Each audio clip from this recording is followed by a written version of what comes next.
This morning, gas prices hit a record high with the national average for a gallon of regular $4.41, and here in Palm Beach County, prices are the highest in the state.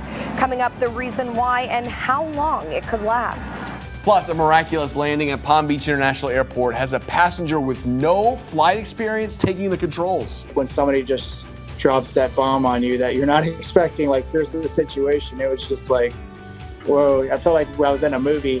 How that air traffic controller talked the passenger through landing the plane safely. And only on CBS 12 News, you'll hear from the woman saved by a group of strangers while she was having a medical emergency at a busy intersection.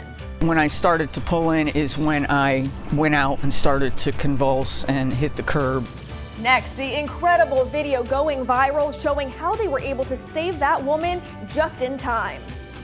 And tracking some showers that we have moving through the area this morning. I'll let you know where else we could see some rain today. It's a new day. This is CBS 12 News This Morning. Good morning. Let's look at the clock. We are just hours away from graduations kicking off back again in person in Palm Beach County. Less than 7 hours to go. Good morning, I'm Matt Lincoln. And I'm Sam Kerrigan. It is a big day for our high school seniors. Indian Ridge High School and Palm Beach virtual students will walk the stage today. A very exciting day, of course, for the class of 2022. High school graduation is going to be going on for the next couple weeks. Let's check in with meteorologist Lauren Lesky for a look at your graduation day forecast. We saw Carol with an umbrella. There's some rain out there. That's right. A few showers passing through. You'll notice all of the rain is, in fact, moving. But we will see some rain hovering up and down the immediate coastline, likely for the rest of the morning. You'll see all the rain, even a few storms that are hanging out off the coast of Florida right now. 66 degrees in Tampa, 64 in Daytona Beach, 68 in Miami. So it's nice and cool across most of the state this morning, and a cool start for us here in South Florida, too. 65 degrees in Port St. Lucie, Indian Towns at 62, 61 in Okeechobee. So everyone, again, in the 60s. Hey, it's a nice start. Hour by hour here, this is for Fort Pierce. You head to about 75 by 10 o'clock. You're closer to 78 at around 1. Overall, in good shape for the day today, aside from a few passing showers. We're going to take a closer look at a warming trend we have over the next few days. That's still ahead. Matt, Sam. All right, Lauren, thank you. 6:02 now. We're taking a look on our roads on the Treasure Coast. We're looking good here on I-95 and the Turnpike, running through Fort Pierce right now. Traffic Tracker 12 out there. You see we got a little bit of rain on our windshield here as well. I-95 northbound in West Palm Beach. The good news is we're not seeing any crashes or delays.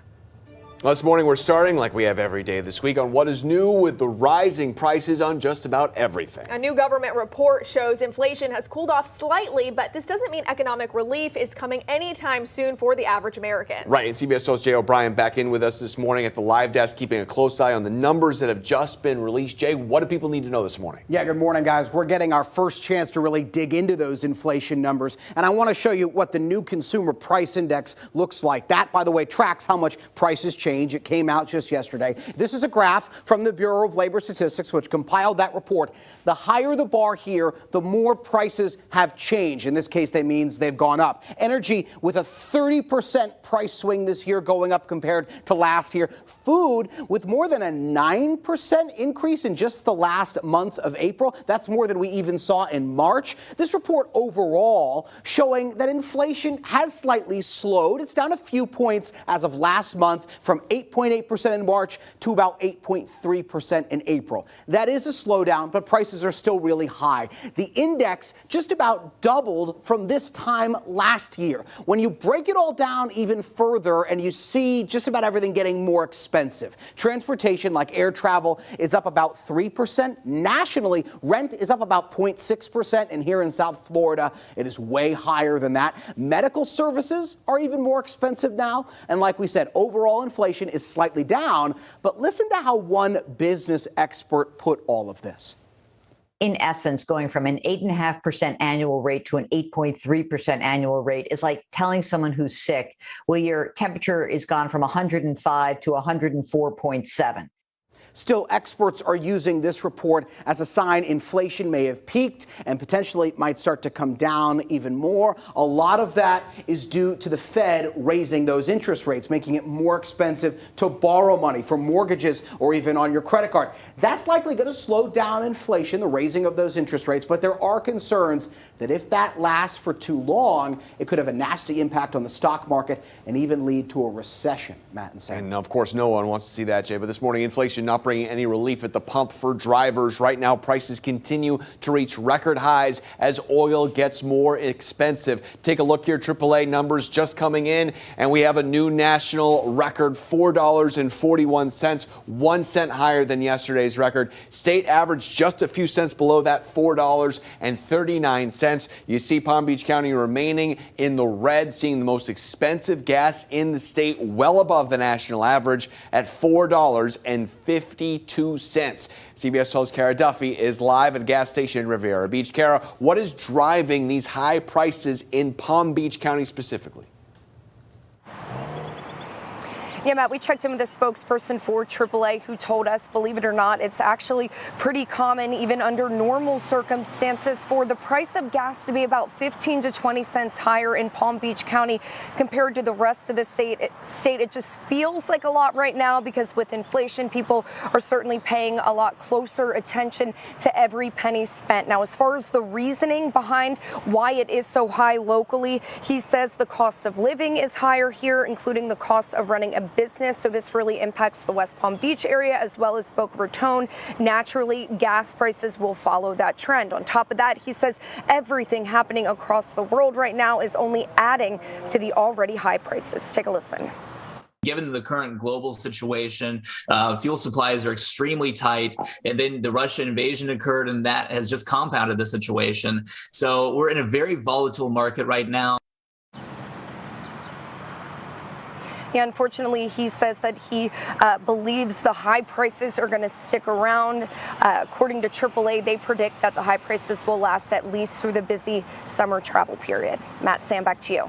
Yeah, Kara, we are all feeling the pain at the pump right now, maybe even more so in Jupiter. We're learning the mayor there is urging the owners of a new gas station to lower its prices. Mayor Jim Koretsky says the prices at the Circle K along Indian Town Road and A1A are just too high compared to other gas stations in the area. It's so concerning. He sent this letter right here to Circle K's corporate office in Tampa. The letter says in part, quote, our residents can save 20 plus cents per gallon by traveling a little south or north to purchase their gasoline, and they will. Unfortunately, the anticipated benefit of the new Circle K corporate model for Jupiter residents has not materialized.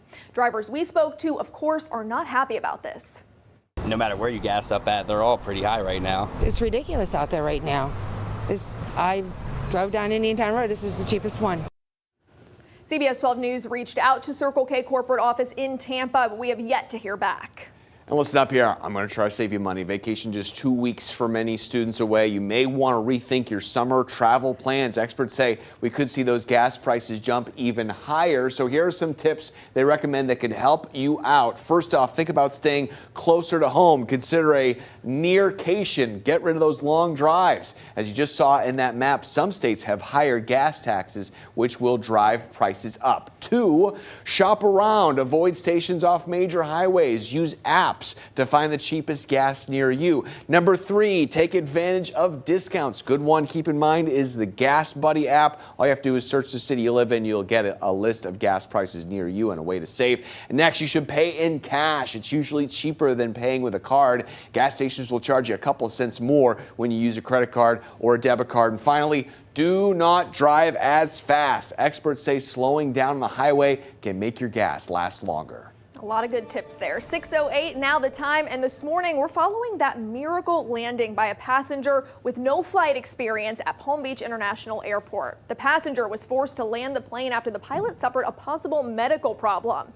Air traffic controller Robert Morgan, who happened to be a flight instructor, was able to give instructions to that passenger on how to land the plane despite not being familiar with the model Cessna himself. I knew that if we could get him close enough to the runway and have the power back on the plane, that he'd be successful. And I said, we can do this. You can do this. That's it. I just had to keep pep talking myself in my head. Pretty incredible. We know the pilot was taken to the hospital. There's still no word on their condition. Right now, the Federal Aviation Administration is investigating the incident. Well, 6:09 this morning, only on CBS 12 News. We are hearing from the woman inside a car who was saved by her coworker and a group of strangers at an intersection in Boynton Beach. This happened last week. Watch this. Look at this car rolling through the intersection of Woolbright Road and Congress Avenue. You see her coworker running up to the car, trying to get the attention of other drivers, making sure they don't go through the intersection. Soon you see other people all coming out of their cars to try to help. Lori Rabier tells us high blood pressure pills and fasting ahead of a medical procedure all got her dizzy as she tried to pull over. When I started to pull in is when I went out and started to convulse and hit the curb. So happy to see that the community can come together and people can come together again. Yeah, big shout out to these Good Samaritans. You see the woman in the green. She hands that man a dumbbell to try to crack open the window. Eventually, they were able to open that window and talk to Lori inside. So right now, police are coordinating with everyone so all the Good Samaritans can get together and meet Lori sometime in the coming days. 6:10 is now the time. This morning, survivors and the families of those killed in the Surfside condo collapse have reached a nearly $1 billion settlement. Right now, the exact amount for each person has yet to be decided, but a judge is expected to approve the settlement breakdown within the next few weeks. Nearly a year ago, 98 people lost their lives when part of the Champlain Towers South building collapsed. Right now, investigators are still looking into why that building came down. Well, 6:11, a roadblock for Governor DeSantis' redistricting plan. Next, we'll tell you who is getting in the way and how the governor plans to fight back. Plus, environmentalists are outraged over this video showing people popping balloons in Biscayne Bay, how police are taking matters into their own hands. And looking outside right now, Lake Worth Beach. Once again, take a look at those waves that are crashing up against the pier. Another rough day to be on the water, but it's a nice day out there. There are some showers. Meteorologist Lauren Lesky's tracking them next.